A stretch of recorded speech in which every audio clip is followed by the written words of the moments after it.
Welcome back to Fishing the 262. This is going to be episode 4 in our comprehensive guide to custom making bass jigs. This is going to be the final chapter, if you will. We will make one more bonus video here about tying with living rubber, but this is going to be the end of our journey when it comes to adding expenses and costs and supplies to our journey. So we are going to talk about the supplies you're going to need. We're going to talk about safety because we are going to be pouring molten lead in this video. And when we will pour a jig or two on camera just so you guys can kind of see that process. I've got other videos that demonstrate this as well, but I want to get this in here. I think it's important for you guys to see. So let's just jump right into it. What are we going to need for this part of the journey? For first and foremost, we're going to need a lead pot. We have to have a way to melt lead. There are several options in the lead pot category. We'll break that all down towards the end of this video. You're going to need a mold to pour your jigs. So we'll talk about molds. You're going to need some hooks. Obviously, we can't make a jig without hooks. And then we'll get right into pouring. My pot is over here heating up. But before we get over there, I do want to talk about safety with this, you guys. This is pouring lead. It's going to come out of that pot somewhere around 600 to 650 degrees. I believe the melting point of lead is right at that 600 mark. So it's going to be extremely hot. So you're going to want a decent leather glove just to protect your hand. You are going to want to make sure that your pot is free of anything that could drip water into it. Water and molten lead do not mix, you guys. It is a recipe for disaster. So make sure you're in a dry space. Normally, I would not do this in my basement, but I'm not going to run out to the garage and set this all up for a 3-jig video. But you want some ventilation. Ventilation is going to be important. I usually would like to do this in the garage with the door open so that there's plenty of air movement in there, but we're also going to stay dry. I can't emphasize that again, you guys. Water and lead do not mix, so please be extremely careful when you do this. 600 degree lead, water, it's going to explode. So please be careful, be safe. It wouldn't be the worst idea to wear some safety glasses. If I'm going to pour in volume, I usually don't wear my contacts. I usually wear my glasses. My pot has a tendency to drip. We'll talk about that when we go over different pot options. But let's just get into the jig pouring. I'm going to take you guys over to my station. We'll show you the setup a little bit, and we'll get started. All right, you guys, we can see we're back over here at the jig station where my toaster oven is. I don't normally pour indoors. I would normally like to set this up in the garage just for safety concerns, but for 2 jigs, I don't think it's going to be a huge deal. So let's just jump into it. We are going to be pouring the Do It Molds Arky style. This is my favorite jig for skipping docks, you guys. I do some things a little bit differently with this mold, and that's the beauty of making custom jigs. This mold calls for a Mustad 32798. That's pretty much of a standard wire hook. When I'm skipping docks, I like to usually be on big lines so I can haul those fish out almost immediately. And I like a little stouter hook, a little more compact profile. So what I'm going to pour today is the Gamakatsu 594. I'm going to show you that label so you guys can get a part number on that if you're interested.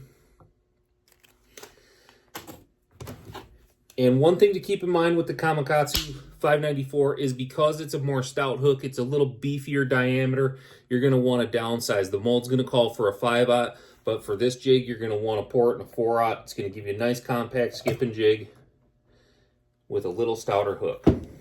Again, this is all about customization. And there's how she looks coming out. We got a nice full collar there. The mold was plenty warm. That's a big tip for you guys right there too, is make sure your mold is plenty warm when you go to pouring it, because if it's not, the lead will cool too quickly and you won't get a complete collar. Shake one more hook free here, and then we're going to unplug this pot. We're going to go over to the other table and we're going to finish this video up. I'm going to show you what one looks like completed. Again, you can see I got my hook placed in there nice, my base pin to leave the hole for the weed guard, and we're going to listen for that really nice positive click. And we didn't get a good close there, and I can tell because there was gaps. That hook definitely popped out when I leaned it for the camera. So we want to get that resituated. And again, there's the click we're looking for, and you can see we're nice and tight there. We can go ahead and pour this thing. Just like that. We'll give that 1 second to cool off. Pull that out with our pliers. And we'll go talk about how to finish these jigs off. And I'll show you a completed product. We'll talk about some of the costs associated with this, and we'll break down a total cost of a jig when we use our own molds with our own preferred hooks. So let's head back over to the other station and we'll talk some more about it. All right, you guys, we're back over here at the other table. We're gonna finish these up, and then we're gonna break down some expenses to take this leap into pouring our own jigs. So first thing we got to do, we got to get our base pin out of there. We got to break our sprue off of there. Needle nose pliers, just rock it a little bit. Do not throw this away, you guys. This can be remelted and reused. That's valuable material, especially if you have to pay for your lead. You'd never want to throw that sprue away. So you're going to see you got a little bit of a rough edge on there. A couple of ways you can handle that. First and foremost, if you're just making them for yourself, you're not going to sell them, you can just tap that rough edge down with the side of your pliers. Smooth it out a little bit. And that jig is now ready for paint. The other way you can go is with a file. If you are going to do any volume of this, please do this outdoors. Please wear a mask. Probably wear some gloves. But for the purposes of this video, we're just going to file one down. This is a file I picked up at Harbor Freight. We're going to hit it a few times. This is, like I said, this is going to create some lead dust. Not something you probably want to be breathing in any quantity, I should say. But you can see we just hit that with the file. That's going to give you the smoothest possible paint job you can get. And this jig head is now ready for paint. Let's talk about expenses, you guys. That's what we're all here, is break down the brass tacks of what this stuff's going to cost. So first and foremost, you're going to need a pot of some sort. There are several different options out there. I think Lee is probably the most common brand out there, and they've got a few different options depending on how serious you want to get about this. They have what's called the Hot Pot 2. You can pick that up even at Bass Pro Shops. You can get it from Barlow's Tackle. There's any number of avenues to get a Hot Pot 2. It costs $70. The Hot Pot 2, the drawback to it is it's an all-in-one unit. Everything's, you got to pick the whole thing up and you're going to pour your mold. It's okay. There's nothing wrong with it. There is the Lee 4-pound furnace. That is not a bottom pour like I use. It's going to require a ladle. It holds 4 pounds of lead. The ladle, I believe, holds about 1.5 ounces. The pot itself costs $57.95, and the ladle's going to be somewhere between $10 and $15. So again, you're going to be right at about that $70 to $75 mark if you go that route. If you want a bottom pour like I've got over there, they hold 10 pounds of lead. They're extremely efficient if you're going to pour in quantities. I usually pour 25 to 50 jigs at a time. I would consider that pouring in quantity. So I appreciate the bottom pour. There are some drawbacks to the bottom pour. Like I talked about, it does drip lead. You find me a Lee lead bottom pour pot that doesn't drip, and it is probably an anomaly. You just got to be prepared for that and know that it's going to happen. And you can recover 99% of those drippings and remelt them. You're not going to lose any lead because of it. It's just one of the hazards of a bottom pour. So again, they're about $90 at Barlow's Tackle. You're going to need a couple molds. I would start off small. I would start off with the jig that you fish the most. Maybe the 2 jigs you fish the most. Be it, let's say you throw a football head a bunch and you throw flipping jig a bunch. Find the right molds for you. Start off with 1 or 2 of them because they're about $50 to $60 a piece. I pour about 3 molds mainly. I have 1, 2, 3, 4, 5, 6, 7, 8, 9, 10. I got about a dozen molds laying around here. I have gotten rid of a bunch over the years that I don't pour anymore too. But find the ones you pour the most when you're first starting out. It's going to be the most cost-effective way for you to go about it. But like I said, go to Barlow's Tackle.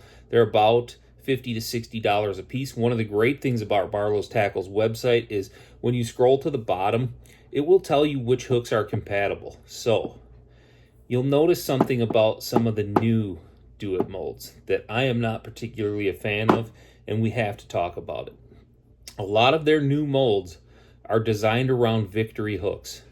So you're really going to have to experiment to find out what hooks fit in there, because I personally would not recommend pouring on a Victory hook. My experience with Victory has been quite honestly terrible. I found their quality control to be terrible. The hooks that seemed good, the points rolled over on them really easily. It's just not a quality hook in my opinion, and I won't use it, and I wouldn't buy a jig that was poured on one. If it was knowingly poured on a Victory hook and I wasn't told, I'd be frustrated by that, because at that point you've got a jig maker that I believe is just, I don't know, just trying to skimp on everything so they can make an extra 30 cents on their jig, and it's just not worth it to me. I primarily pour on Gamakatsu, BKK, Owner, occasionally Mustad, and in some of my walleye jigs, I'll use a light wire VMC or even a black nickel Eagle Claw. But on my main bass jigs, I'm pouring BKK, Gamakatsu, pretty much exclusively. Like I said, occasionally I'll throw an Owner in there, or occasionally, if I can't find an Owner or a BKK or a Gami that'll fit, I will use the Mustad that the mold is designed for. But experiment around with hooks, you guys, because that's the way you're going to get the most premium experience out of pouring your own jigs.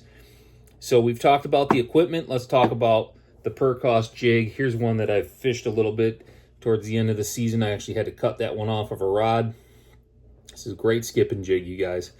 I got about 2 1/4 tabs on there, paired up with a cut down Adrenaline Craw from X-Zone. It's got a really aggressive flapper on it. Those claws float when it's on the bottom. Good little trailer. It's got a lot of surface area for skipping docks too. So think about the whole package when you're building your jigs. What your end use is going to be. So you want to build something that's going to be highly effective. This is what I found to be a really good combination for skipping docks, you guys. But brass tacks, what did that jig cost me? 71 cents for the Gami hook. Again, that's not the standard hook. It's a heavier wire hook. That's why I had to downsize to a 4/0. I used 37 cents worth of tabs on that jig, 6 cents for the weed guard, and 10 cents for thread sealer and paint. That jig cost me $1.24. Keep in mind, you guys, I don't pay for lead. You may have to buy some lead when you're first starting out if you don't have a source. That's going to add a little bit of an expense to your jigs, but you're still going to be building a high quality premium hook Gamakatsu skipping jig for about $1.75, even if you have to buy your lead per pound. So I think this is the way to go at the end of the day, you guys. If you're enjoying this hobby and you want to build the best possible jig money can buy, pour your own. I don't know what else to tell you guys. You can use the Boss pre-mades, their quality. This is premium. It's the way I feel about it. I think if you guys have come this far in the journey, you're still interested in this, and I think it's worth the investment, and it will pay for itself over time. Believe me. I have poured so many of these Arky head jigs over the year. I've probably poured a few hundred of these. I don't sell a ton of jigs. I'll help my buddies out and sell them to them for what I got into them. Just try to recover some of my costs, you know. But realistically, at the end of the day, I know that over the last decade or so of making my own jigs, I have definitely saved money, and I've got a higher quality product than I can get in the store in most cases. So that's my spiel when it comes to pouring your own jigs, you guys. I think it's worth the investment. I think it's a great hobby. It passes the time in the winter, especially for me, because I don't ice fish, and I get to explore the creative side of coming up with new colorways, experimenting with different patterns, things of that nature. It's just a really fun way to go, you guys. And again, you have total control over what your end product is going to end up being like. So if you guys got some valuable information, feel free to subscribe to this channel. Please smash the thumbs up button. It helps the algorithm, helps me get a few extra views. So I appreciate each and every one of you. Thank you for tuning in. We'll catch you guys on the next one. Tight lines.